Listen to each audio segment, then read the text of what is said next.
solo por Cristo. Un saludo y bienvenidos a Figuras Bíblicas.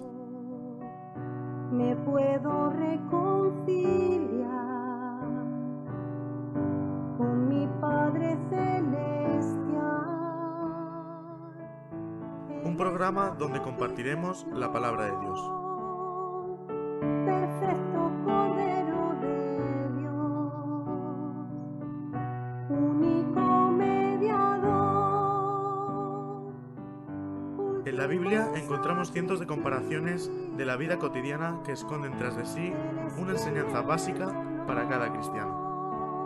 Su gracia me levantó, por la fe estoy en pie, por la fe estoy en pie.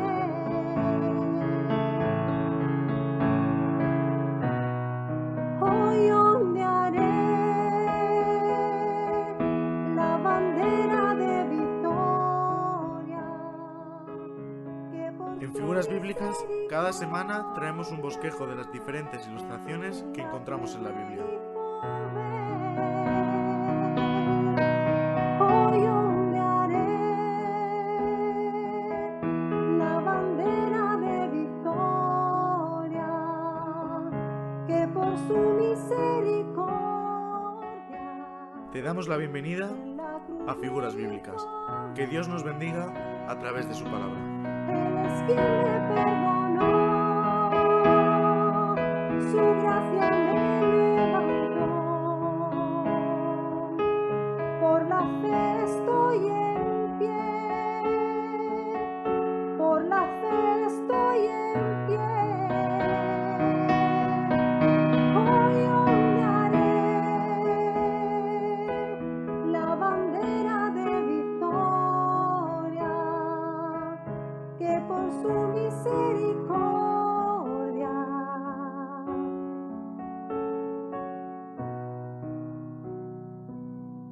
me otorga Él. Buenas tardes a todos y bienvenidos al programa Figuras Bíblicas. Perdonadme, no me deja entrar el ordenador en la página web, está habiendo algún problemilla y no puedo ver quiénes estáis sintonizando y conectados con nosotros en este momento. Daros por bienvenidos a todos, un cordial saludo desde aquí, desde Radio Luz a las Naciones. Y como bien informábamos esta mañana, cada miércoles a partir de las 5 de la tarde tenemos el bloque Figuras Bíblicas desde Alicante, hoy con José Manuel Garrido y Esbeto Stefanov. Así que muy buenas tardes a los dos, bienvenidos. Buenas tardes a Rodolfo y a nuestros oyentes. Pues muy bien, muchas gracias por esta introducción, Rodolfo, y muy buenas tardes a todos también. Esperamos y deseamos que el programa de hoy, bueno, pues sea de edificación, ¿verdad?, para cada uno de los que hoy están sintonizando o están escuchando el programa de Figuras Bíblicas. Llevamos un tiempo en el tabernáculo, entramos por la puerta, bueno, llevamos un gran recorrido y una gran enseñanza con cada una de las partes y de aquellas figuras que hemos estado pudiendo escuchar, ¿verdad?, que están dentro del tabernáculo y donde apuntan todas, ¿verdad?, a Cristo Jesús. Y esta tarde tenéis algo concretamente, estamos en el lugar santísimo del Arca del Testimonio. Me ponías tú el Arca del Pacto, el Arca de Jehová. Bueno, pues esto es del tema del cual vamos a hablar esta tarde, pero hay partes en el arca que yo creo que lo vais a inclusive a desglosar aún un poco más, así que seguimos en el tabernáculo. Adelante. Pues así es, Rodolfo, como bien has dicho, seguimos en el tabernáculo, hemos llegado a la parte final, ¿verdad?, el lugar santísimo, donde nos enseña la palabra de Dios, ¿verdad?, que en aquel tiempo, bueno, pues solamente el sumo sacerdote podía llegar y solamente podía llegar una vez al año. También encontramos un caso excepcional, ¿verdad?, en Moisés, que también llegaba hasta ese lugar a reunirse con el Señor. Pero, bueno, viendo todo eso, pues te das cuenta de la libertad que tenemos a día de hoy de acercarnos a la presencia del Señor. Y todo esto es gracias a nuestro bendito y fiel sumo sacerdote, a nuestro Señor Jesucristo, por el cual hoy, ¿verdad?, los cristianos podemos acercarnos a la presencia del Señor. El lugar santísimo tiene que ver con esto, con el lugar de descanso, el lugar donde habitaba el Santo, ¿verdad? Precisamente en medio de su pueblo. Como un dato curioso acerca de el lugar santísimo, lo estuve viendo y bueno, pues era un lugar oscuro. Si leyésemos Primera de Reyes, capítulo 8, versículo 12, dice: entonces dijo Salomón, Jehová ha dicho que él habitaría en la oscuridad, haciendo mención a este lugar. Entonces, algo que vemos es que era un lugar oscuro, y esto mismo pues también tiene un significado, ¿verdad? Y precisamente es que el Señor, ¿verdad?,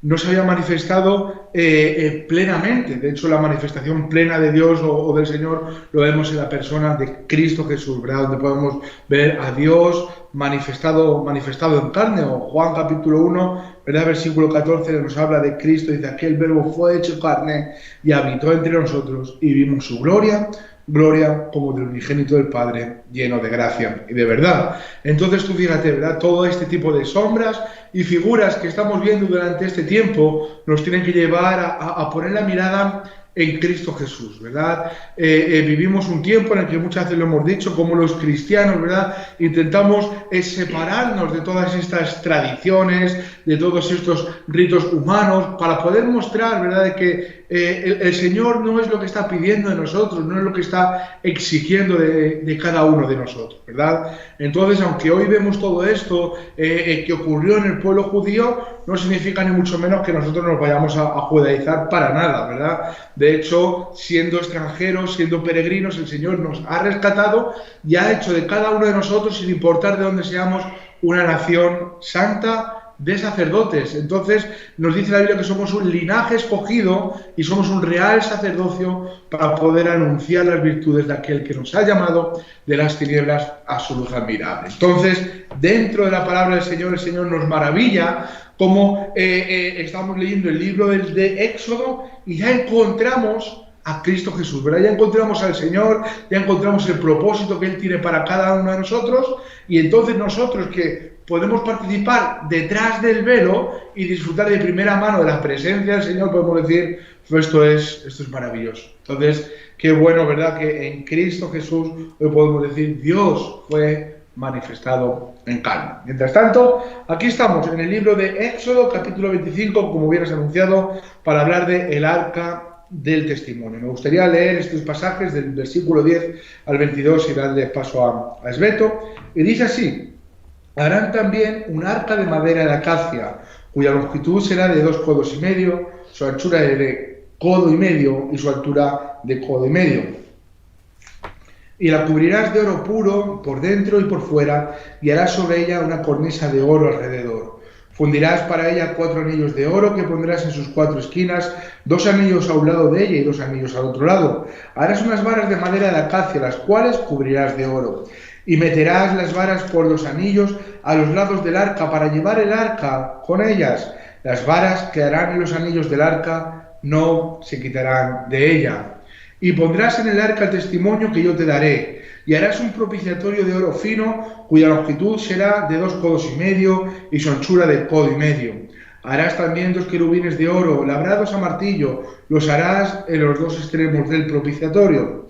Harás pues un querubín en un extremo y un querubín en el otro extremo.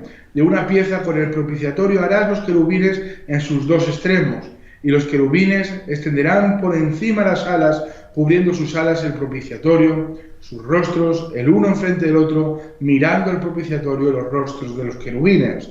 Y pondrás el propiciatorio encima del arca, y en el arca pondrás el testimonio que yo te daré. Y de allí me declararé a ti y hablaré contigo de sobre el propiciatorio, de entre los 2 querubines que están sobre el arca del testimonio, todo lo que yo te mandare por los hijos de Israel. Bueno, aquí encontramos este mandato, ¿verdad?, de cómo el Señor le dijo que lo tenía que hacer todo, y bueno, por lo que vemos en la historia, ¿verdad?, y en la palabra del Señor, en Moisés, en obediencia, hizo conforme al diseño que el Señor le mostró. Entonces, aquí nos encontramos en la parte final del tabernáculo, en el lugar santísimo, frente al arca del testimonio.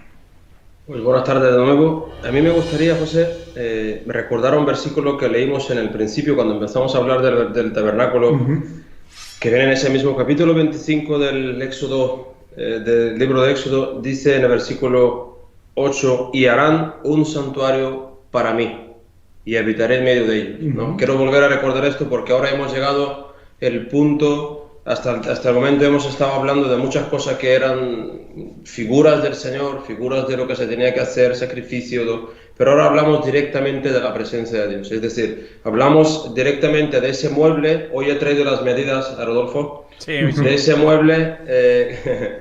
mueble que representaba el hecho que sabemos que se pusieron dentro 3 cosas. Aquí, tanto en el versículo 16 como en el capítulo 40, versículo 20, habla, estas 3 cosas le habla como el testimonio. Sabemos que es la vara de Aarón, sabemos que van a ir las tablas de la ley, bien, que se pusieron dentro, es verdad. Aquí, estos 2 versículos, la Biblia nos enseña que Moisés los llamó, Dios mismo los llamó el testimonio, estas 3 cosas, ¿no? Y vemos que ese mueble, yo lo llamo mueble porque en realidad era un mobiliario muy importante, muy santo, muy significativo para nosotros, que hoy representa la presencia de Dios en la persona de Cristo. Pero también veo que era lo principal. Todo lo que hasta el momento hemos estado hablando del tabernáculo, todo lo que rodeaba el arca, todas las cosas que simbolizaban y siguen simbolizando para nosotros las cosas del tabernáculo, del templo, de la presencia del Señor, del Dios mismo, fue hecho para poder acceder a ese sitio, para que el Señor pudiera habitar allí. Todo lo que lo rodeaba, todo lo que el Señor tuvo que hacerlo de esta manera para que ese arca estuviera protegido, entre comillas, por santidad. Es decir, nadie podría acceder allí, nadie podría llegar allí a no ser que fuera con sacrificio, sangre, pureza, incienso, lo que hemos estado hablando hasta el día de hoy. Y aquí dice, quiero recordar esto, ¿no? Santuario para mí, y habitaré en medio de él. Y me gustaría decir un nombre de una persona, pero antes quiero decir que el arca medía 112 centímetros y medio de largo y 67 y medio tanto de ancho como de alto. No era muy grande, estaba, como tú bien decías, hecho de acacia, recubierto de oro por dentro y por fuera, con su tapa propiciatoria y las anillas y esas varas, que eran la única manera de poder tocar el arca. Ninguna persona podía tocar el arca. El hecho que tú mismo tienes un ejemplo de una persona que tocó el arca porque quiso cuidarla, que no se cayera, cuando los bueyes se tropezaban, y murió en ese mismo momento porque el furor del Señor se encendió en contra de él. Pero aquí vemos que solamente mediante estas varas, que también son muy significativas, las personas podían mover, los levitas podían trasladar el arca. De entre 4 personas los llevaban de cada lado. Era la única conexión entre el arca santo y el hombre, eran esas varas de oro puro, recubiertas de oro puro de acacia, que significaban esa santidad, esa digamos, pureza del Señor. Nadie podía tocar el arca. Y me gustaría dejar el nombre de la persona. Probablemente todavía estaba leyendo ahora mismo cómo pusieron las cosas dentro del arca cuando lo tuvieron que ordenar. Aquí en el versículo 40, el versículo 20 del capítulo 40, dice que Moisés levantó, el versículo 19, la tienda sobre el tabernáculo y puso la sobrecubierta encima del mismo como Jehová había mandado, y dice, y tomó el testimonio y lo puso dentro del arca y colocó, habla en el nombre de Moisés. Yo no sé si alguien le ayudó, el arca pesaría, no podría levantarlo solo, pero aquí hay una persona muy especial, que yo mencioné algo acerca de esa persona en el programa anterior, que se llama Bezaleel, esa persona que fue la encargada de hacer el arca. Era esa persona, para mí, yo me lo describo de esta manera, era la única persona, no solamente que tocó el arca, es que esa persona es la que le dedicó el tiempo para hacerlo. Estamos hablando de una obra de arte importantísima, primero de carpintero, luego de fundidor de oro, todo lo que tuvo que hacer este hombre para hacerlo. Y qué bueno es, ¿no? Vemos aquí de que el hombre tuvo contacto con Dios. Aquí en ese sentido yo me lo quiero interpretar de esta manera, creo que es correcto, de que ese hombre tuvo contacto, estuvo haciendo esto. Yo sé que el arca tuvo su valor completo, de como la presencia de Dios, como el pueblo de Dios lo conocía, cuando ya ocupó el lugar donde tenía que estar y fue lleno con las 3 cosas que representaban el testimonio. A partir de entonces nadie tocó el arca de la manera que un hombre tocando el arca, ni siquiera los levitas. Estamos hablando de esto, ¿no? Y aquí vemos a esa persona que es la que tocó, la que hizo el arca. Muy importante para mí, esa persona se llama Bezaleel, por si a nuestro oyente le interesa estas cosas. Fue la persona que estuvo encargada de hacer el arca. Pues sí, la verdad que es un dato curioso, ¿verdad? Y es bueno, ¿verdad? También cómo fue el Señor, ¿verdad? El que capacitó a estos hombres, ¿verdad? En este caso a este hombre, para poder llevar a cabo, bueno, pues la obra que el Señor le había mandado, que el Señor le había ordenado. Estaba mirando, ¿verdad? Ahora mismo, y es curioso porque cuando el Señor, ¿verdad?, le está mostrando, ¿verdad?, qué es lo que tenía que hacer, encontramos en Éxodo 25 la ofrenda para el tabernáculo, y automáticamente lo primero que dice, ¿sabes qué es? Harán también, y empieza a hablar de el arca del testimonio. Esto fue lo primero que el Señor les mandó, lo primero que el Señor les dijo que tenían que hacer. Es decir, el Señor empezó por lo importante. Dijo, mira, pues si lo verdaderamente importante es esto, es lo primero que tenéis que hacer. Y fue lo primero que le mostró a Moisés que ellos tenían que hacer. Entonces, qué bueno, ¿verdad?, la importancia que el Señor le da y que verdaderamente tienen la presencia del Señor, y también lo vemos con estas palabras de el arca del testimonio, ¿verdad? Aquello que está dando testimonio delante de la nación de Israel, cada vez que iban de un lugar hacia otro, que el Señor estaba con ellos, que Él iba a ser su provisión y que había un pacto, ¿verdad?, en estas tablas de la ley que el Señor no iba a quebrantar. Me gusta este nombre que tiene, el arca del testimonio. Bueno, si hay algo de lo que hemos leído acerca de las medidas o acerca de los materiales, sí me gustaría decir que como casi todo lo que encontramos, ¿verdad?, en el tabernáculo era de madera de acacia.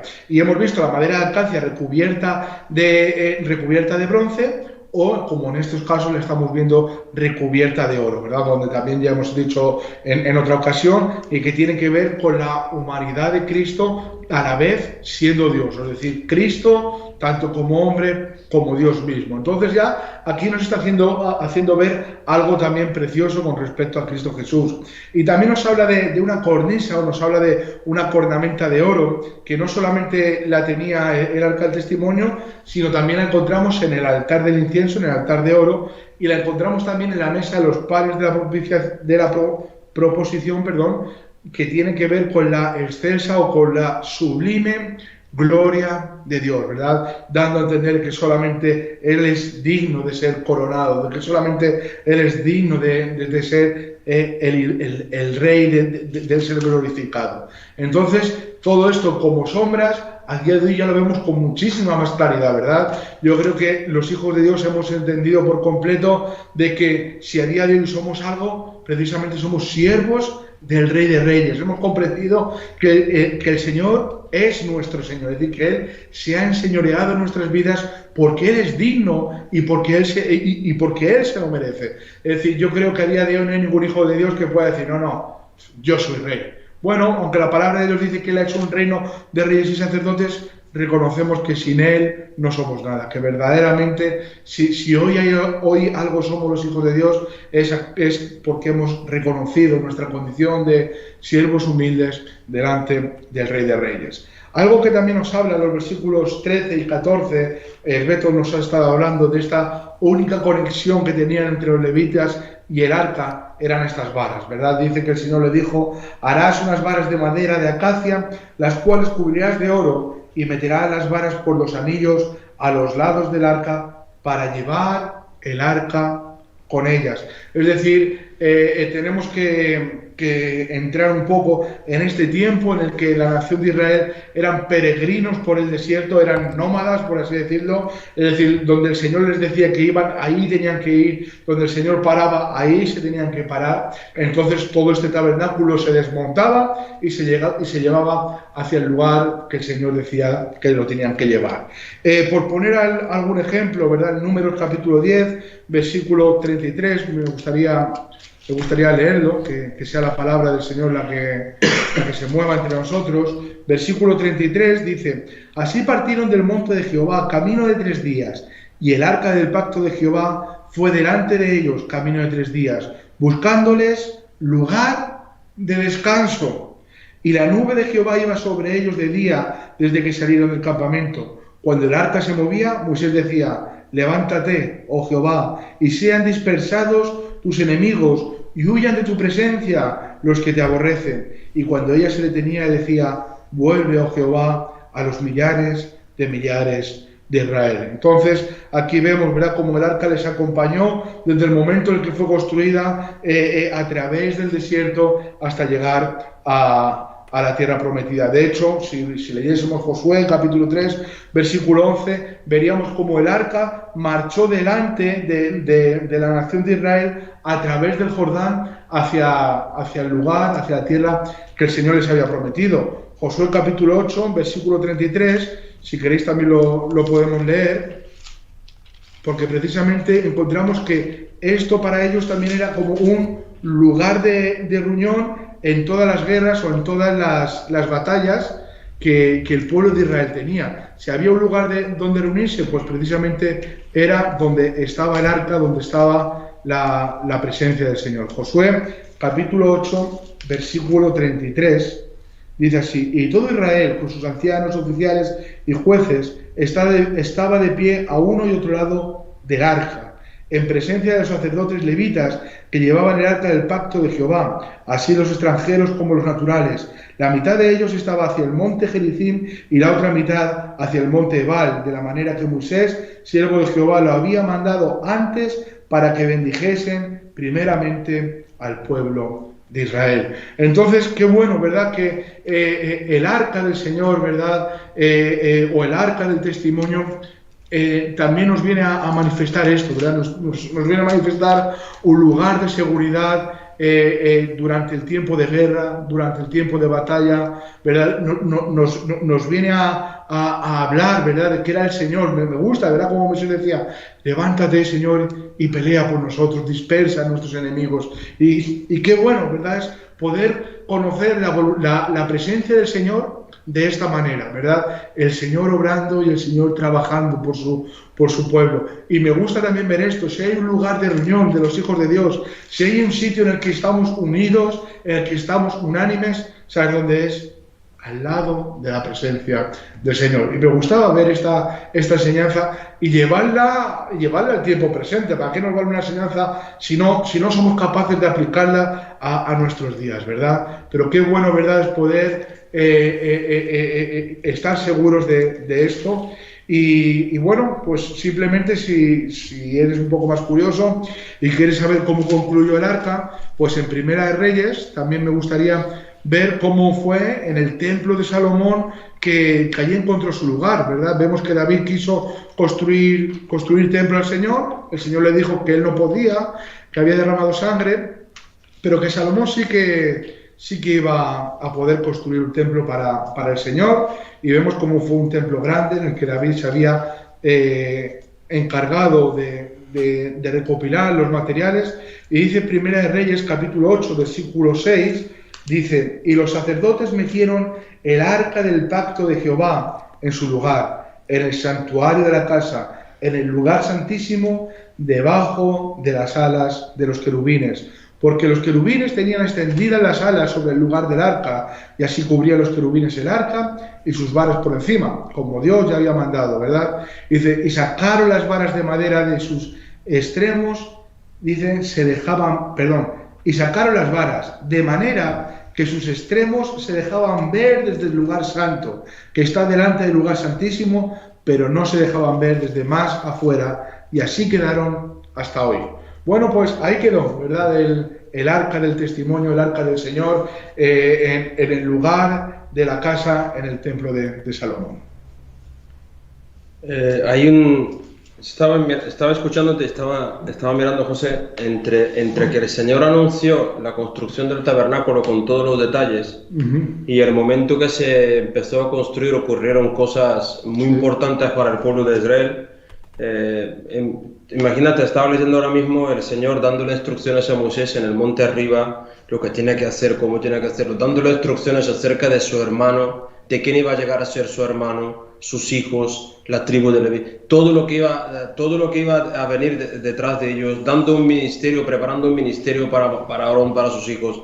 Y Aarón en este momento estaba recogiendo oro para hacer un becerro, porque el pueblo, viendo el pueblo que Moisés tardaba en descender, se acercaron. Entonces Aarón le dijeron: haznos dioses para que vayan delante de nosotros, ¿no? Y vemos que en ese tiempo donde el Señor le anunció hasta que se construyó, hay un versículo que yo quiero leer que me gusta mucho, porque, bueno, en el versículo 32, desde que empezó el Señor mismo le dijo a Moisés, anda, bájate, es como se lo dice en el versículo 7 del capítulo 32, dice, entonces Jehová dijo a Moisés, anda, desciende porque tu pueblo que sacaste de la tierra se ha corrompido, ¿no?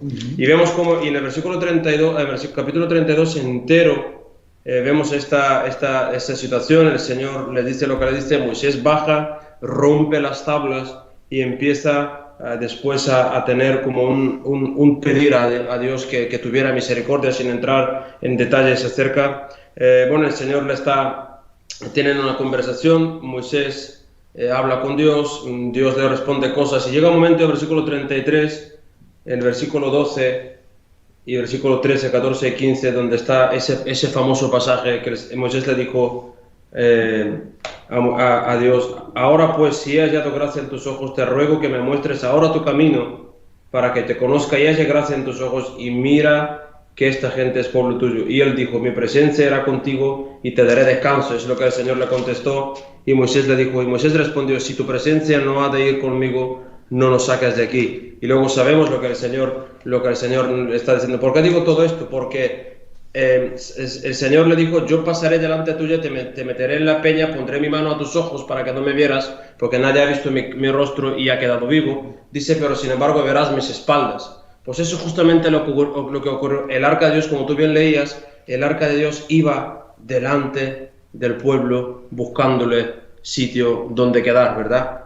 La nube seguía estando durante todos estos. Quiero también recordar que aquí cambió, no voy a entrar en muchos detalles cronológicos, pero aquí cambió un poco el tema de contar la salida del Éxodo. Hay un tiempo, pero aquí estamos hablando que a los 3 meses de salir el pueblo llegó a Sinaí, al monte de Sinaí, y al año salieron desde ahí. Cuando tú bien leías números, es cuando el pueblo salió, y eso fue el primer movimiento del arca. La primera vez que levantaron el arca para trasladarlo fue allí, cuando el arca ya construido con el tabernáculo, Dios le dijo, levántate, y ahí partieron de Sinaí. Estuvieron 1 año delante del monte de Sinaí, con todo lo que, pues claro, ahí lo que tardaría en construir, todo lo que se construyó, y el Señor después lo levantó, y a partir de allí no se sabe muy bien del tiempo. Sabemos que el pueblo estuvo 40 años, porque lo dice la Biblia cuando menciona la muerte de Aarón, habla de los 40 años de salir de Egipto, pero lo que quiero decir es que el arca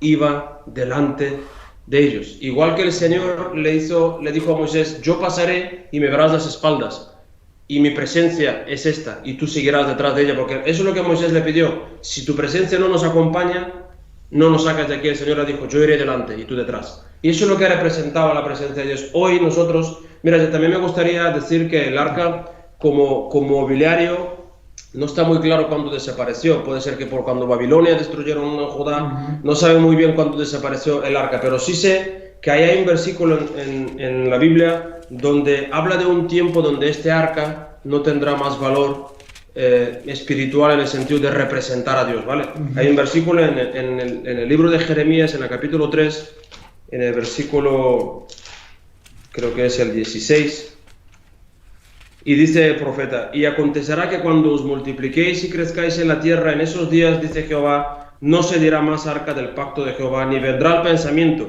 ni se acordarán de ella, ni la echarán de menos, ni se hará otra. Habla de ese tiempo. Aquí la Biblia enseña que habla de ese tiempo donde ese arca ya no tendría valor, porque el Mesías iba a estar entre nosotros. Y sabemos que en Jesucristo, Jesús mismo lo dijo, Señor, y le dijeron sus discípulos, muéstranos al Padre. Y dice, ¿todavía no me conoces, Tomás? El que me ha visto a mí, ¿qué? Ha visto al Padre. Y sabemos que en Jesucristo es ahora mismo nuestra, ¿cómo te digo yo? Ese objeto de seguir. Nuestros ojos tienen que estar puestos en Jesucristo. Ya no está el arca para seguirlo, ya no está ese mueble que lo trasladaban los levitas. Tenemos a Jesucristo donde nuestros ojos tienen que estar puestos, porque en Él habita corporalmente toda la plenitud de la deidad. Y en Él está el testimonio de Dios, que es la vida eterna que nosotros hemos alcanzado por fe. Pues sí, la verdad que estoy totalmente de acuerdo con todo ello. La verdad que tiene, como nos ocurre con todo, ¿verdad? Hay tanto que puedes decir, pero para ir concluyendo simplemente me gustaría recordar una historia que encontramos en Primera de Crónicas, ¿verdad? Donde David tiene el deseo de traer el arca del Señor, ¿verdad? El arca de Jehová o el arca del pacto, el arca del testimonio, ¿verdad? Tiene este deseo de traerlo a Jerusalén. Y David, bueno, pues lo hace de una forma que no era la más correcta. Sabemos que Dios le había mandado a Moisés que tenía que ser llevada a hombros de los levíticas. Dice Primera de los levitas, dice Primera de Crónicas, capítulo 13,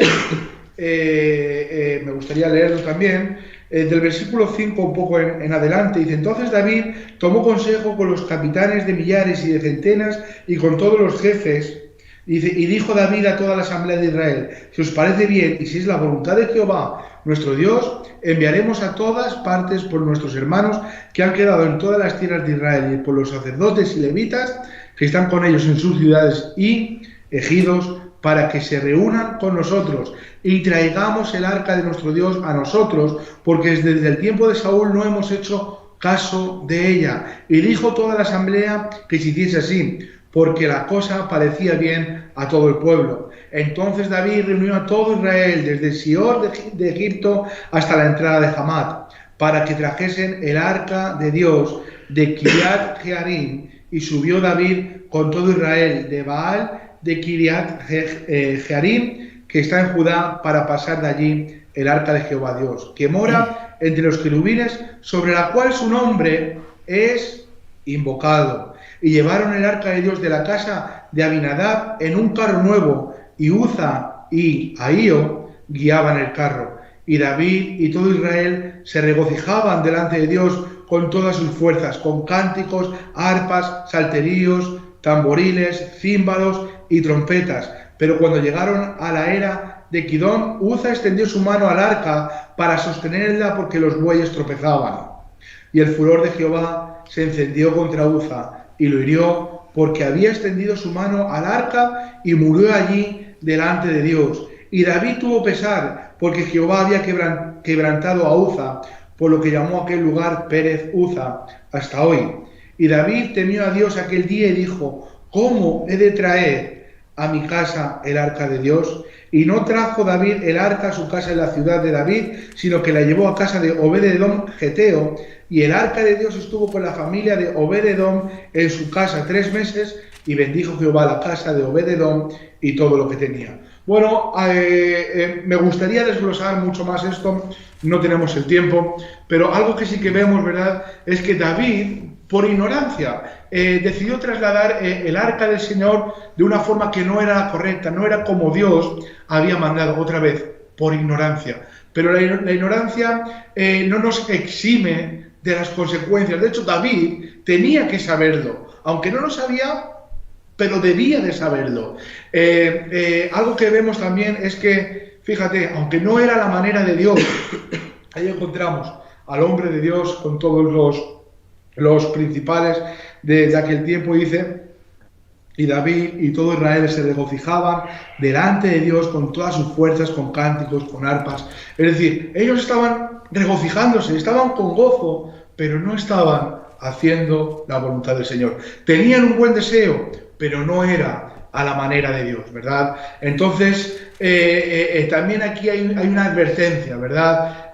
Parece, no, el arca del Señor, y qué bueno es poder llevarlo a su sitio, y vamos a hacerlo así. Y muchas veces tenemos muy buenas actitudes de corazón, pero el Señor no está en medio de lo que estamos haciendo. Simplemente para concluir esta parte, un poco más adelante, David ya consigue traer el arca a Jerusalén. Dice Primera de Crónicas, capítulo 15, versículo 15, dice: y los hijos de los levitas trajeron el arca de Dios puesta sobre sus hombros en las barras, como lo había mandado Moisés, conforme a la palabra de Jehová. Y dice el versículo 25: David pues y los ancianos de Israel y los capitanes de millares fueron a traer el arca del pacto de Jehová de casa de Obed-edom con alegría. Dice: y ayudando Dios a los levitas que llevaban el arca del pacto de Jehová, sacrificaron 7 novillos y 7 carneros. Y me llamó mucho la atención, dice, y ayudando Dios a los levitas que estaban llevando el arca.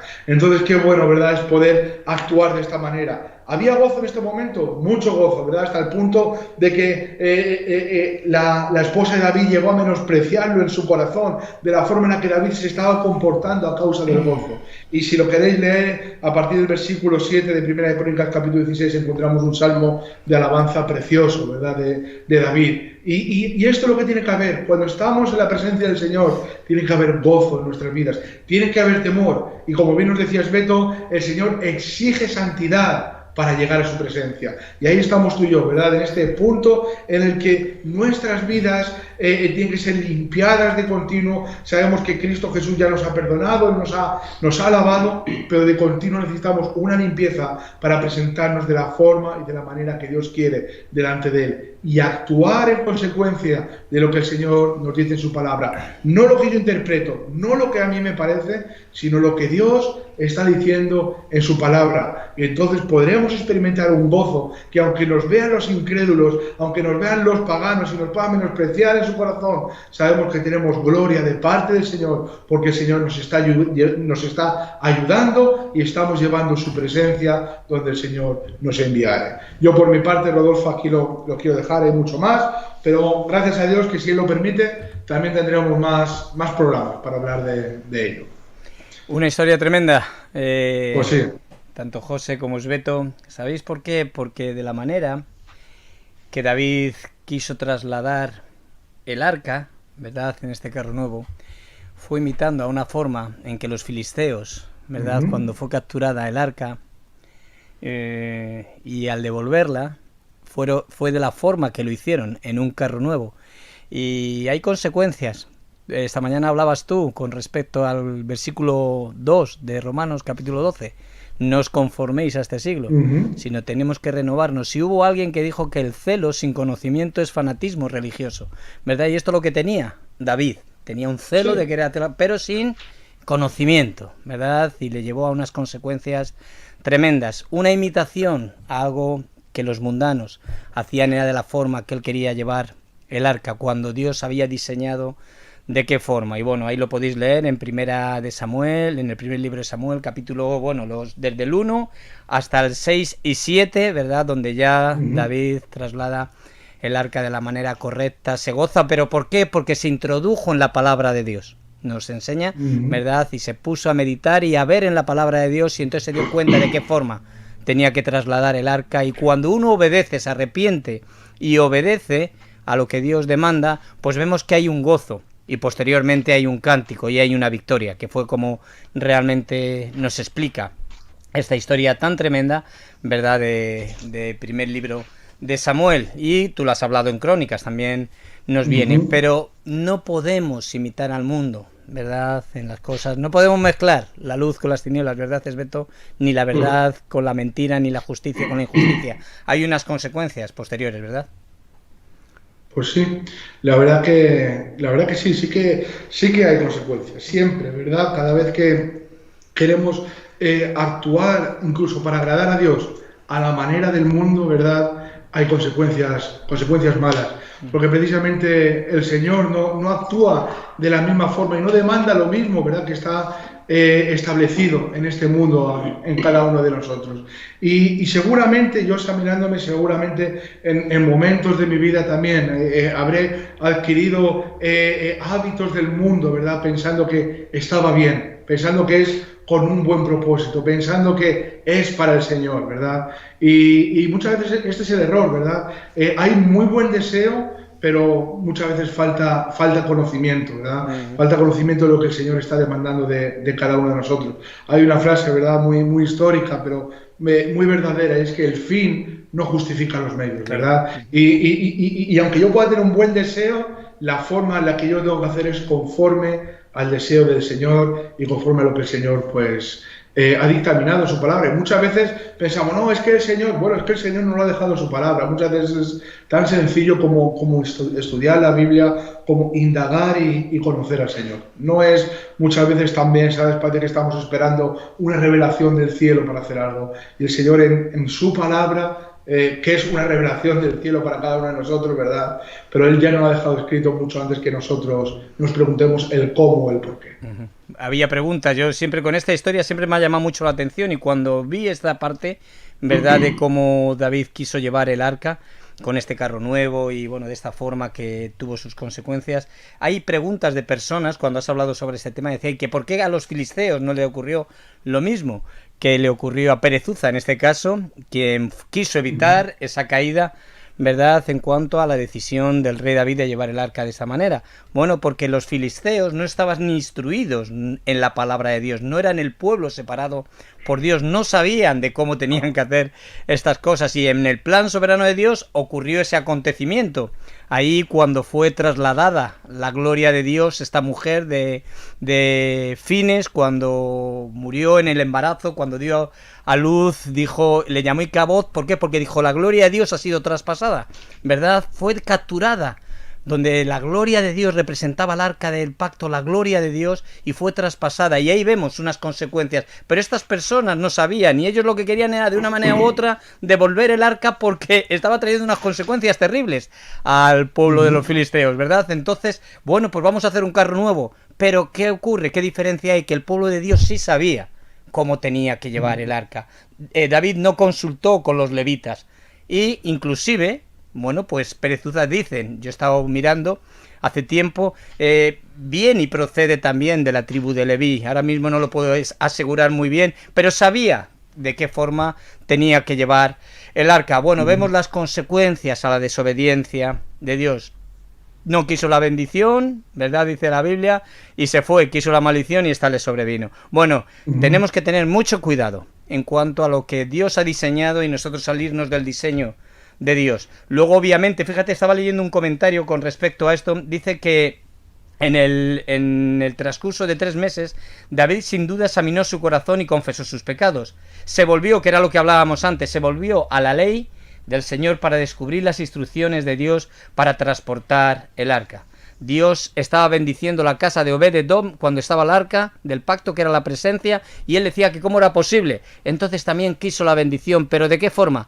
De la forma ya del diseño, conforme al diseño de Dios. Él se arrepintió en esos 3 meses que estuvo investigando, consultando, escudriñando su corazón, se introdujo en la palabra de Dios, vio de qué forma, ¿verdad?, y dijo, bueno, pues vamos a hacerlo a la forma de Dios, y él obtuvo también, recibió la bendición que venía de parte de Dios. Bueno, es un tema tremendo. Yo creo que todo lo que nos lleva, ¿verdad, José Esbeto? En cuanto a una, fíjate, lo que eran simplemente las varas del arca, ¿verdad? Bueno, pues a la enseñanza que nos lleva a decir, pues como decía Jesús, dice, el que me ama guardará mi palabra, mis mandamientos guardará, mi Padre la amará, vendremos a él y haremos morada con él. Tenemos que guardar los mandamientos si realmente hay un amor hacia Dios, ¿verdad? Porque él nos ha amado primero. Bueno, una enseñanza también muy bonita que hemos recibido. Gracias a los dos una vez más por traernos a Radio Luz de las Naciones, a este programa Figuras Bíblicas, en cuanto a lo que estamos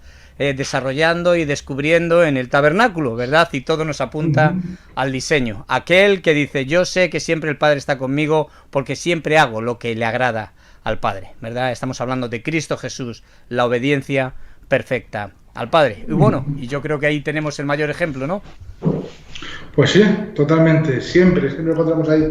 Te estaba escuchando, ¿verdad? Y simplemente pensaba, digo, bueno, pues mi ánimo en esta tarde es que nos pueda ocurrir como a Obed-Edom, ¿verdad? Pero no solamente 3 meses, sino durante cada día de nuestras vidas. Que la presencia del Señor esté en nuestros hogares, ¿verdad? Y que bueno, dice, y bendijo Jehová la casa de Obed-Edom y todo lo que tenía. Y que hoy, pues nuestra casa, nuestros hogares, todo lo que tenemos, pueda ser bendecido en una constante, de verdad que esta sea nuestra constante, la presencia del Señor.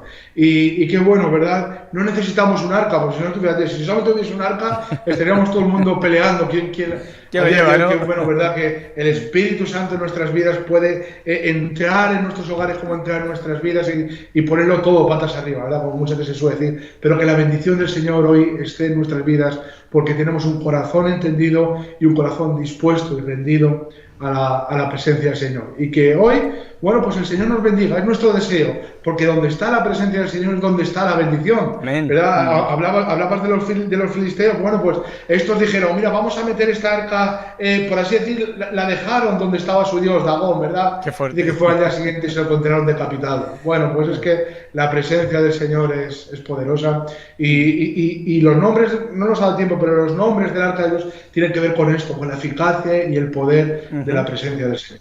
Muy bien, pues llegamos al final, seguiríamos, sería un gusto para nosotros, pero llegamos al final del programa Figuras Bíblicas y bueno, pues daros las gracias de nuevo y terminamos, como no, dándole gracias a Dios y pidiéndole una vez más que nos ayude, ¿verdad? Necesitamos su gracia para poder llevar adelante aquello que Él demanda de nosotros. A mí siempre me ha llamado mucho la atención en el Sermón del Monte, cómo en el momento concreto que Él dice pedid y se os dará, buscad y hallaréis, llamar y se os abrirá, porque primeramente nos está explicando cosas que es imposible hacerlo por nosotros mismos, ¿verdad? Necesitamos esa gracia en ese ruego y en esa súplica para poder llevar a cabo aquello que Dios demanda de nosotros en la persona de Cristo, y es por la acción del Espíritu Santo. Así que vamos a pedirle a Dios que nos ayude. Adelante. Señor, gracias. Oh, Dios. Gracias por tu presencia, Señor.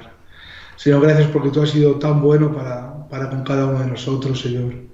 Señor, gracias porque a pesar de nuestra ignorancia, Señor, sí. A pesar de nuestros buenos deseos sin conocimiento muchas veces, Señor, a día de hoy estamos en pie, Señor. Tú nos has hecho rectificar, Señor. Gracias. Tú nos has enseñado tu palabra.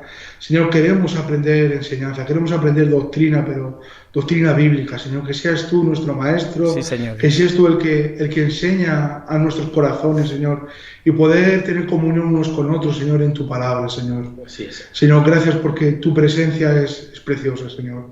Señor, no hay nada mejor que estar en tu presencia.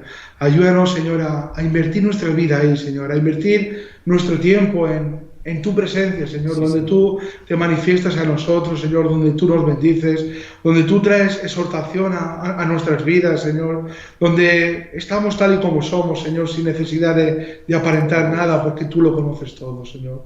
Señor, tú lo conoces todo, tú lo sabes todo, como te dijo Pedro, Señor, tú conoces nuestro amor, Señor, sabes hasta dónde llegamos, conoces nuestros límites, pero aún así, Señor, día a día tú sigues teniendo misericordia de nosotros, Señor, sigues derramando gracia y nos permites acercarnos a ti, Señor.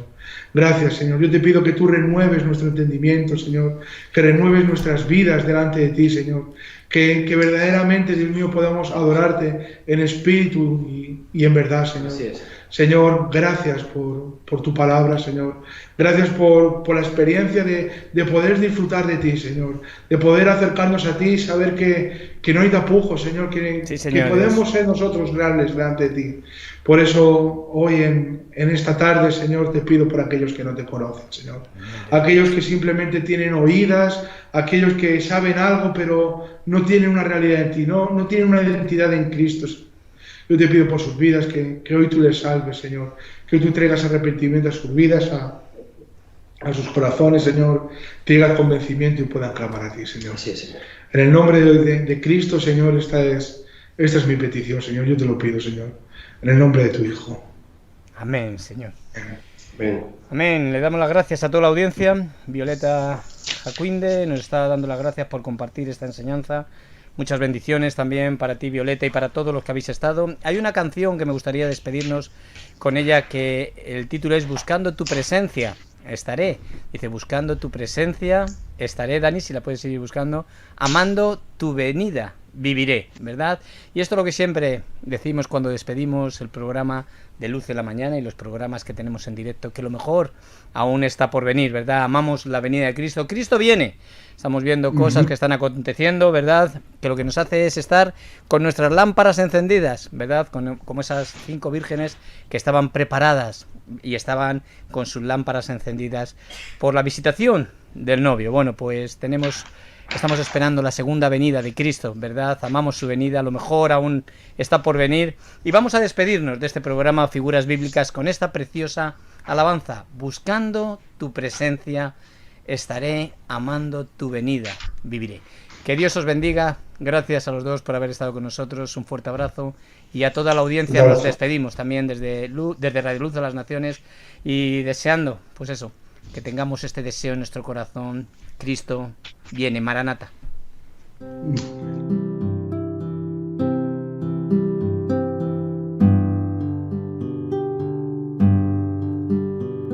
Buscando tu presencia estaré, amando tu venida viviré, confiaré y me gozaré. En medio del silencio te diré: Cristo, eres mi vida, eres mi Rey. Me inclinaré y te adoraré.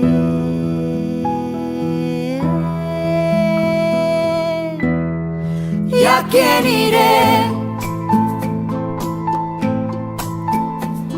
¿En quién esperaré? Si solo tú, Jesús, tienes palabras de vida eterna. ¿Y a quién iré? ¿En quién esperaré? Si solo tú, Jesús, tienes palabras de vida eterna. Y tú vienes a mí, no merezco tu amor. Y tú vienes a mí, siendo yo un pecador. Y tú vienes a mí, no merezco tu amor. Y tú vienes a mí.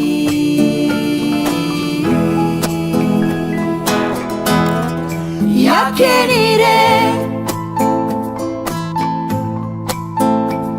¿En quién esperaré? Si solo tú, Jesús, tienes palabras de vida eterna. ¿Y a quién iré? ¿En quién esperaré? Si solo tú, Jesús, tienes palabras de vida eterna.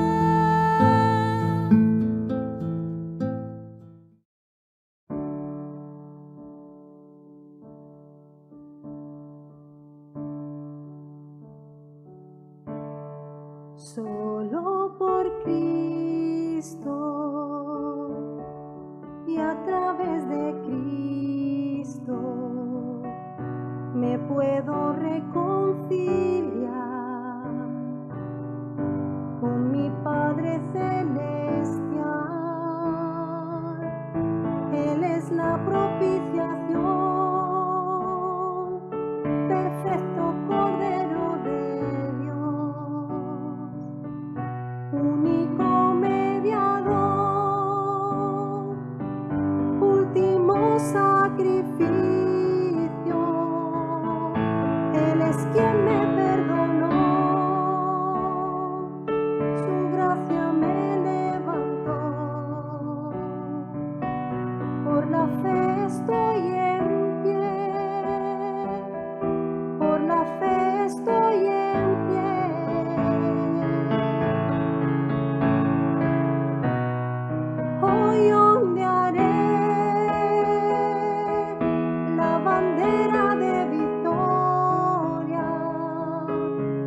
por su misericordia en la cruz me hizo ver. Hoy ondearé la bandera de victoria que por su misericordia en la cruz me hizo ver. Él es quien me perdonó, su gracia me levantó. Por la fe estoy en pie, por la fe estoy en pie. Hoy ondearé la bandera de victoria que por su misericordia